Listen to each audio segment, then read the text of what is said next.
તો પીએફ ખાતા ધારકો માટે સૌથી મોટા અને રાહતના સમાચાર સામે આવ્યા છે। જી હા, હવે પ્રોવિડન્ટ ફંડમાંથી 100% સુધીની રકમ ઉપાડી શકાશે। ઈપીએફઓના નિર્ણયથી 7 કરોડ સભ્યોને ફાયદો થશે।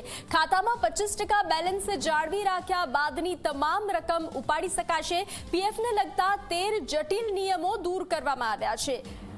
સીબીટીએ ઈપીએફના સદસ્યોના જીવન આસાન કરવા માટે 13 જટિલ જોગવાઈઓ એક જ નિયમમાં વિલીનીકરણ કરવાનો નિર્ણય લીધો છે। આ અંતર્ગત ઈપીએફ યોજનાની આંશિક ઉપાડની જોગવાઈઓને સરળ બનાવવામાં આવી છે। ઉપાડ માટેના ખર્ચને 3 શ્રેણીઓમાં વર્ગીકૃત કરવામાં આવ્યા છે, જેમાં આવશ્યક રહેઠાણની જરૂરિયાતો અને ખાસ પરિસ્થિતિઓનો સમાવેશ થાય છે।